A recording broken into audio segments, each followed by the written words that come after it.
This is a hotbed for electric vehicle development and use. We got good sun, we got the technology, we've got a social awareness, we got electric vehicles that are practical for 95% of our driving. This was an experiment on how a human walks. Also doing it environmentally, zero pollution. So I put solar panels on here, got some batteries to store the energy, electric motor buried in his chest, and that moves this thing around. I've got solar panels on my roof, and that powers up my electric car that I drive every day for my everyday commute. In fact, I towed this thing over here on a trailer behind an electric car. My electric scooter goes up to almost 45 miles an hour, which means I can take it on any road I want to around here except for the freeway. My commute is only 8 miles each way to work and back. I plug the bike in at the end of the day. It only charges for about 3 hours. I can unplug it and put it away before I go to bed. And then I get up the next morning, do it all again, never need any petroleum in the process. So far, I've had the bike for about a year and a half, and there has been no maintenance that I've needed to do on the batteries, the controller, the charger. The only things I've needed to do are replace a fuse, a tail light, and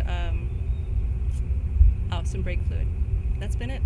The problem with CFLs and fluorescent bulbs are they do contain a little bit of mercury, which cannot be disposed of in the landfills. So we have partnered with different retail stores that will take them back from the public for free. So we have lists of stores. They're all on our website, flowstobay.org, so people can easily take the bulbs to those stores and recycle them properly. My name is Julie Weiss. I work for the City of Palo Alto in the Regional Water Quality Control Program. And our job is to do one thing, and that's to keep pollutants out of our local creeks and San Francisco Bay. And that means we've got a lot of pollutants that we need to be looking at in order to do that well. So the two pollutants that we're focusing on today are pesticides, which are a stormwater issue, and then also medicines, old pharmaceuticals that people often dispose down sinks or toilets, which we don't want them to do. So the first thing we want people to know about as far as pesticides is that we've got some great resources for people to use to learn how to control ants and snails and slugs, yellow jackets, all sorts of different insects. And if there's only one thing you remember, we want you to remember the ourwaterourworld.org website, where you can go to get fact sheets about every pest imaginable. And we'll tell you how to prevent those pests and the products you can use to control them if you do have them. And the products that you can use are ones that are going to be safe for you, safe for your pets, safe for your kids, and they're less toxic to water and to the environment. 1/3 of everything we eat is direct results of bee pollination. So if we don't have bees, we're going to get hungry. And you might think, well, I'll have hamburgers every day. Well, cows eat alfalfa, which has to be pollinated by bees, so we won't even have hamburgers. Bees can make 5 things. One is honey. They convert nectar into honey. They secrete wax. Hand me the wax, honey. They secrete wax to build their honeycomb.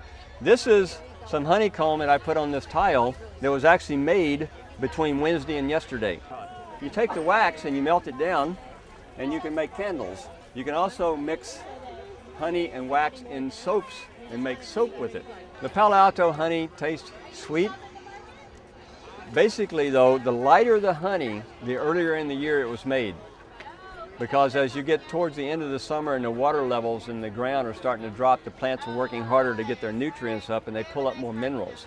So the darker the honey, the better it is for you. People ask me which one they will like, and I'll ask them, what type of beer do you like? You like light beer or dark beer? And invariably the people who like light beer like the light honeys, and the people who like dark beers like the dark honeys. A farmer's market is good for the environment because the food that's sold at a farmer's market is typically grown quite close to the source of sale. So rather than the food traveling long distances to get to the people who are going to eat it, you buy your food directly from the person who grew it. It's absolutely fresh and really delicious, and you can even talk to the people about how it was grown. The things that are typically found at a farmer's market are, of course, a wide range of fruits and vegetables. We also sell bread. We have great fish from a fisherman from Half Moon Bay.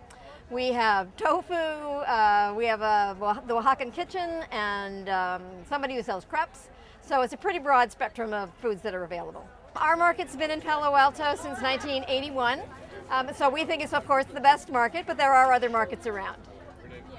Today in Palo Alto, we're having an Earth Day festival, and I'm talking about composting that you can do at home with or without a compost bin. If you look on the table, you can also kind of get keyed into what I'm talking about today. Is a show and tell operation. Is telling you about things that are brown and things that are green. The things that are brown are rich in carbon, and the things that are green are rich in nitrogen. And you mix these two things together, and you go to bed, and the worms and the bacteria do most of the work while you're sleeping, and the pile shrunk the next morning. It's amazing. The bacteria, the fungus, things you understand, things you don't understand, are digesting this material. They're eating, they're pooping, and it's a big cycle of recycling that at the end of the process looks like this. Beautiful black dirt, black gold, compost, a wonderful soil amendment that improves soil fertility, soil texture, improves moisture retention, and just feels good to have your hands in. It's important that these materials do not go in the landfill. It's a resource, it's not waste. The Marine Science Institute offers a place for people to come and really experience firsthand the marine life of San Francisco Bay and the oceans. And we really feel that it's the education we offer and that eye to fin, hand to fin contact that really makes people remember and consider the life that is right out here, their neighbors in the water, in all their actions that they do. Earth Day, our big celebration today. We have a 90-foot research vessel, the Robert G. Brownlee, which is really our flagship program. It's the main thing we've been doing since the very first year we started in 1970.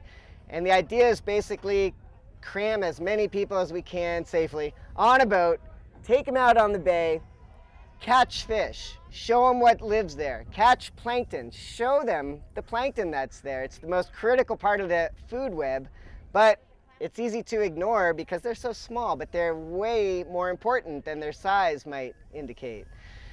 We test the water, teach them about water quality, how to measure salinity, and what that means for the fish. And we have them take a mud sample from the bottom, and they get to join our mud club, which has been going on for 38 years as well. Getting muddy, all that touching really helps drive the message home. Anybody find anything that's alive? Oh, if it's squishy, don't squeeze it. Oh, you found something here. This is an animal. Why don't you pick that one up and show it to me? This guy found a bay mussel. We've been keeping track of all the fish we've seen for the last 38 years. 16,000 kids a year go out on that boat. And of course we have our aquariums here where we have fish from the bay and the ocean and other invertebrates, other marine life that you can see and you can touch.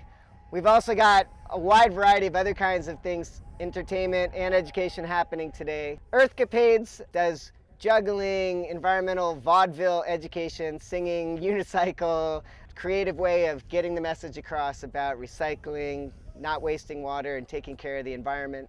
This is really important because, of course, every day is Earth Day, not just today.